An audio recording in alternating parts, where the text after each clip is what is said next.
Welcome students, welcome to Edula point. आज की हमारी वर्कशीट है वर्कशीट नंबर 15, क्लास 10th और सब्जेक्ट है साइंस। इसमें हम जो चैप्टर हमारा चल रहा है अब तक की वर्कशीट में अम्ल, क्षार और लवण, उसी को आगे बढ़ाते हुए लास्ट पोर्शन चल रहा है इस चैप्टर का। तो पिछले वर्कशीट में क्या था हमारा, हमने वॉशिंग सोडा पढ़ा था, बेकिंग सोडा पढ़ा था, बेकिंग पाउडर पढ़ा था, इसके बारे में हमने पढ़ा था ना। तो उसके बाद मैंने पिछली बार बताया था कि जो है अगला जो ये लवण है हमारा प्लास्टर ऑफ पेरिस है, जो सॉल्ट चल रहा है, लवण के बारे में बात हो रही है। ठीक है, लास्ट टॉपिक्स में ही चल रहा है ये, उसके बाद थोड़ा बहुत रिवीजन और करना है और इसके ऊपर पूरी वीडियो भी मैं लेकर आऊंगी। आप वीडियो को एंड तक देखिएगा और नेक्स्ट वीडियो भी जरूर देखिएगा। तो श्रृंखला का अगला लवण है प्लास्टर ऑफ पेरिस, जिसको पीओपी कहते हैं। पीओपी से आप सभी लोग जानकार मतलब परिचित हैं। जैसे हम कहते हैं घर में पुट्टी करानी है, सुना होगा आपने, या कोई भी कलाकारी वाला काम होता है मिट्टी के द्वारा होता है ना।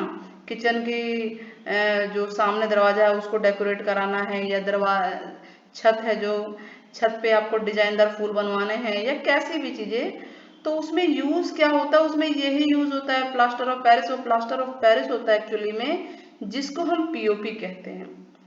उसके अलावा आपने सुना होगा डॉक्टर जो है प्लास्टर चढ़ा रहे हैं, वो यही है पीओपी। क्लियर हो गया, यानी आप सब इसको जानते हैं, बस उसके बारे में हम थोड़ा साइंस की दुनिया में और घुस जाते हैं। चलिए स्टार्ट करते हैं आगे। तो इसका ये कॉमन नेम है, कॉमन नेम मतलब आम लोग जानते हैं प्लास्टर ऑफ पेरिस, जिसको पीओपी या पीओपी बोलते हैं।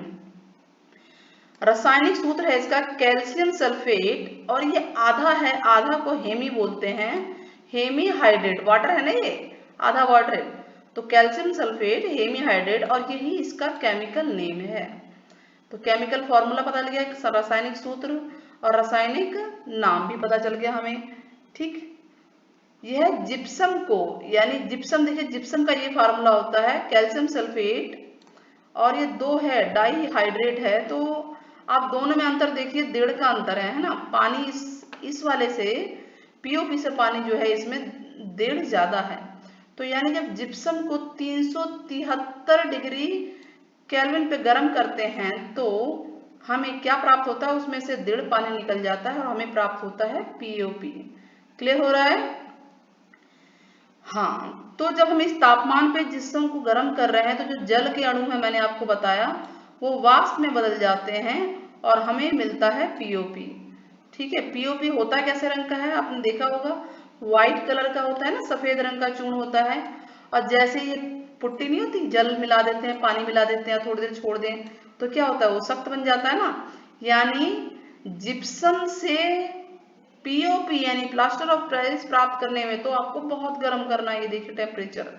लेकिन प्लास्टर ऑफ पेरिस में जैसे ही आपने पानी मिला दिया, 1.5 पानी, तो फटाफट जिप्सम बन जाता है। ये इसकी इक्वेशन है कि ये है प्लास्टर ऑफ पेरिस। इसमें जैसे ही आपने ये वाटर मिलाया, ठीक है, तो पुनः वो ठोस बन गया और वो ठोस चीज जिप्सम होती है। ठीक है, तो ये बहुत ही इंपॉर्टेंट था ये। आगे बढ़ते हैं इसके बारे में। प्लास्टर ऑफ पेरिस के उपयोग कहाँ हैं, तो परिचित हो गए होंगे आप लोग कि टूटी हुई हड्डियों की सुरक्षा के लिए डॉक्टर जो है प्लास्टर करते हैं तो पीएपी का इस्तेमाल करते हैं। छतों को, कमरों को, दीवारों को जो डिजाइन करना होता है पीओपी की मदद से होता है। बल्कि मिट्टी के जो हम कहते हैं खिलौने हैं, अन्य सजावटी सामग्री जो है वो पीओपी से बनती है, काफी जगह होता है। और मिट्टी के सांचे बनाने में भी इसका यूज होता है, क्योंकि ये सख्त होता है ना, पानी मिलाते ही सख्त हो जाता है, तो आप और चीजें बना सकते हो इसकी मदद से।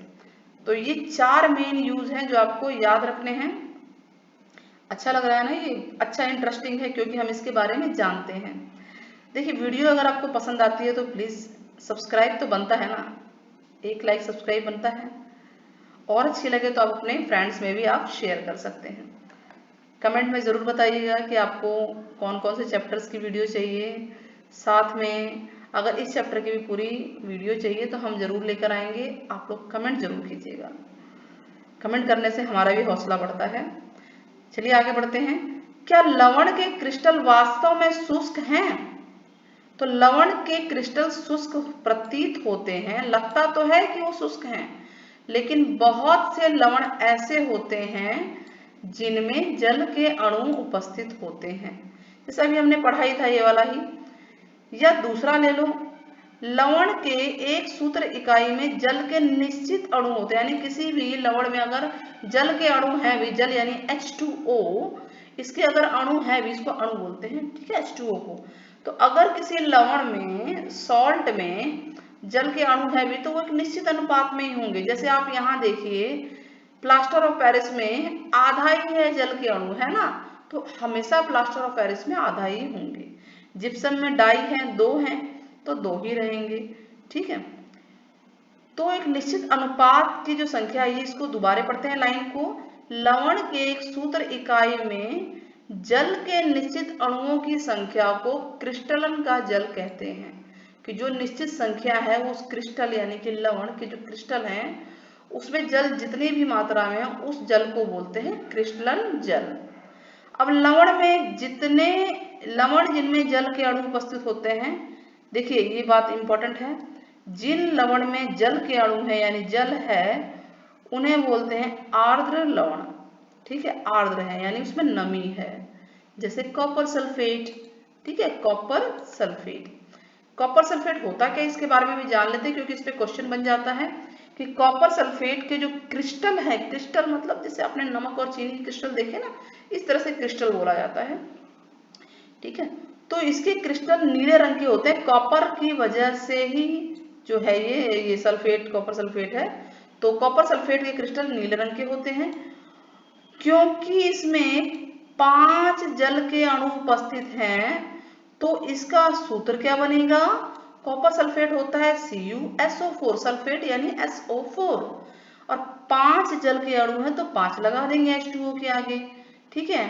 और क्योंकि इसमें जल के अणु है तो इसीलिए आर्द्र लवण है, आर्द्र मतलब उसमें नमी है।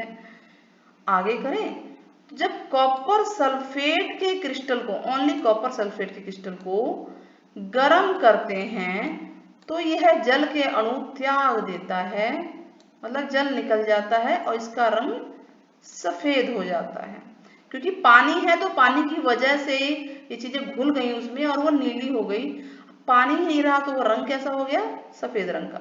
तो ये यहाँ दिखा रहा है कि जो कॉपर सल्फेट है आर्द्र वाला यानी जिसमें पानी है, उसको हम गर्म करेंगे तो क्या होगा कि वो सिर्फ कॉपर सल्फेट बचेगा जो कि व्हाइट कलर का होता है, ये नीले रंग का है, ये व्हाइट रंग का है।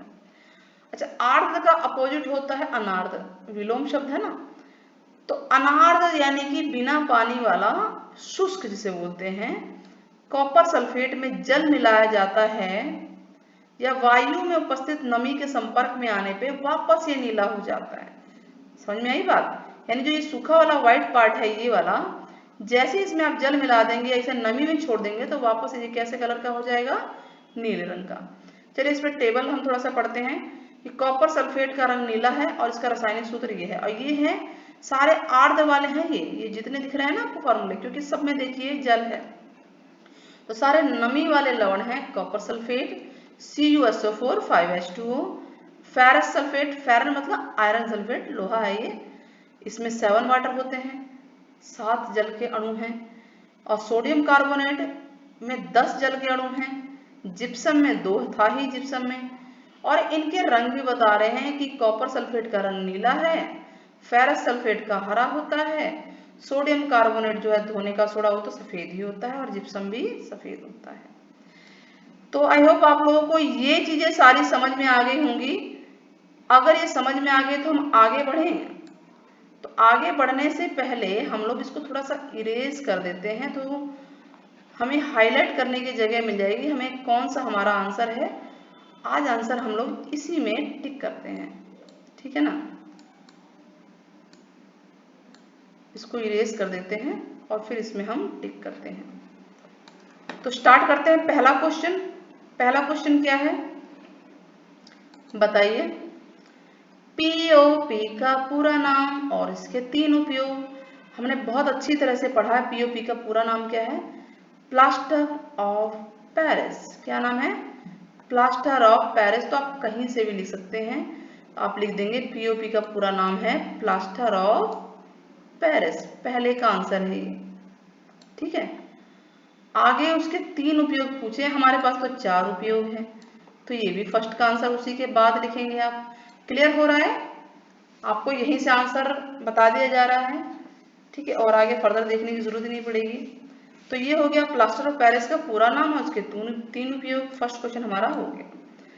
उदाहरण सहित क्रिस्टलन जल की परिभाषा दीजिए। क्रिस्टलन जल मतलब वो क्रिस्टल जिसमें क्या हो, जल हो, यही था ना।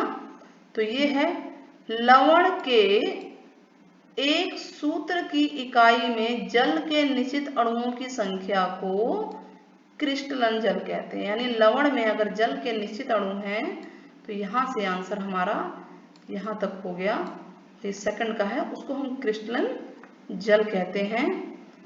और क्या पूछा है इसको, बस इतना ही पूछा था। नेक्स्ट आगे बढ़े। सही लग रहा है ना, ढूंढने में भी हमें सर्च करना चाहिए, तो इससे क्या होगा, हमारा चैप्टर रिवाइज भी हो जाएगा। इसीलिए आज मैंने आंसर इसके लिखे नहीं, ताकि आपको चैप्टर ये जो टॉपिक है वर्कशीट का ये रिवाइज हो जाए, ढूंढने में पता चल जाएगा। तो प्लास्टर ऑफ पेरिस को जिप्सम से कैसे प्राप्त किया जाता है, चलिए। प्लास्टर ऑफ पेरिस को जिप्सम से, ध्यान से सुनिएगा, पहले जिप्सम बोला, यानी जिप्सम से प्लास्टर ऑफ पेरिस करना है। तो हमने यहाँ पढ़ा था जब जिप्सम को लगभग 373 केल्विन पर गर्म करते हैं तो क्या मिलता है हमें, प्लास्टर ऑफ पेरिस।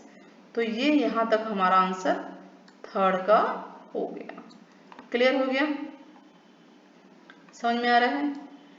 नेक्स्ट, क्या होता है जब क्रिस्टलन यानी CuSO4 को गर्म किया जाता है और इस प्रकार बनने वाले पदार्थ का नाम बताना है। यानी कॉपर सल्फेट को जब हम गर्म कर रहे हैं तो देखिए ये रहा, जब कॉपर सल्फेट को गर्म किया जाता है तो उसमें जो जल है, जल के अणु वो त्याग मतलब निकल जाते हैं और इसका रंग कैसा हो जाता है, ये पूछा है ना, सफेद। आप इस समीकरण के साथ बता दीजिए। समीकरण को याद करने की ज्यादा जरूरत ही नहीं है, नीले रंग का है जी, ये उड़ गया और आपका कॉपर सल्फेट बन गया, ठीक है। तो हमने इस प्रकार बनने वाले पदार्थ का नाम, रंग बता दिया, सफेद रंग है, और ये भी बता दिया क्या होता है। लास्ट क्वेश्चन, किन्हीं 3 आर्द्र लवणों के नाम और सूत्र लिखिए। हमारे पास तो 4 है, 4 है ना ये, तो आप कोई भी 3 लिख लीजिए इनमें से, सिर्फ इनके नाम बताने, ये रहा नाम और ये रहा सूत्र, जो आपको याद हो जाए वो लिख दीजिए। तो ये है हमारा क्वेश्चन नंबर 5। अच्छा, ये वाला हमारा 4 था, तो हो गए हमारे 5 क्वेश्चन। देख लें, फर्स्ट क्वेश्चन है, फर्स्ट थोड़ा ऊपर है थोड़ा नीचे है। अच्छा, सेकंड हमारा ये है, थर्ड इधर है, फोर्थ ये रहा, फिफ्थ नीचे है। आई थिंक आपको सारा समझ में आ गया होगा, आर्द्र और नार्द्र भी समझ में आ गया होगा क्या होते हैं। वीडियो पसंद आए तो चैनल को लाइक सब्सक्राइब शेयर करना ना भूलें। साथ ही आप कमेंट करके जरूर बताएं कि इन पे NCERT से आपको वीडियोस चाहिए, तो आप ज़्यादा से ज़्यादा कमेंट करें ताकि हम लोगों का हौसला बढ़े और हम लोग जल्दी ही उस पर वीडियो लेकर आए। Till then, bye bye.